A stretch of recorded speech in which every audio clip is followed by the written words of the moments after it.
ایک مرتبہ ہمارے آقا صلی اللہ علیہ وسلم مدینے کی گلی سے گزر رہے. کون؟ ہمارے آقا. ساتھ میں کہہ دو محمد رسول اللہ.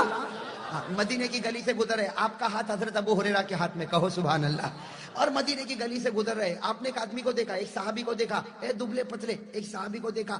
ہمارے نبی نے کہا تیرا یہ حال, تو دبلا پتلا اور تیرا گھر ور. تو کہا اللہ کے رسول مال بھی برباد جان بھی برباد. کیا کہا؟ مال بھی برباد جان. تو ہمارے نبی نے کہا فکر مت کر, یہ دعا پڑھ. ہمارے نبی نے ایک دعا دی, کہا یہ پڑھ. چلو ہو گیا, انہوں نے پڑھنا شروع کیا. 2-3 مہینے کے بعد ہمارے نبی پھر جا رہے, حضرت ابو ہریرہ کو لے کے جا رہے, اسی گلی سے جا رہے تو دیکھا تو وہ تو شان ٹھاٹ باٹ کے ساتھ گھوڑے پر بیٹھا ہوا, اور ماشاءاللہ اس کا گھر بھی عالی شان. تو ہمارے نبی نے کہا تو وہی ہے نا؟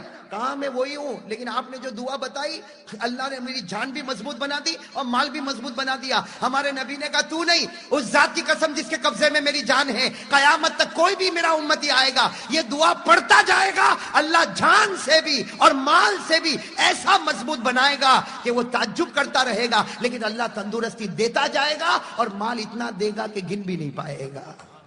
تو وہ دعا آج میں لے کر آیا ہوں. یہ مولانا حبیب صاحب کے پاس دیکھو یہ کارڈ پڑے ہوئے ہیں, اور یہ دعا بہت پیاری. اس میں 5 جملے. کتنے جملے؟ پہلا جملہ کیا ہے؟ توکلت علی الحی الذی لا یموت الحمدللہ الذی لم یتخذ ولدا ولم یکن له شریک فی الملک ولم یکن له ولی من الذل وکبرہ تکبیرا. کتنے جملے؟ 5. تو یہ جس کو بھی ملے, میں قسم کھا کر کہہ سکے, جب نبی قسم کھائے تو میرے کو کیا ہے بھائی قسم, میں بھی قسم کھا کر کہتا ہوں پڑھو. اور میں خود بھی پڑھتا, صبح 3 مرتبہ, دوپہر میں 3 مرتبہ, رات کو 3 مرتبہ, یاد ہو جائے پڑھتے جاؤ. تم پڑھتے جاؤ گے, خدا جان میں اور مال میں الحمدللہ مضبوط بناتا جائے گا انشاءاللہ.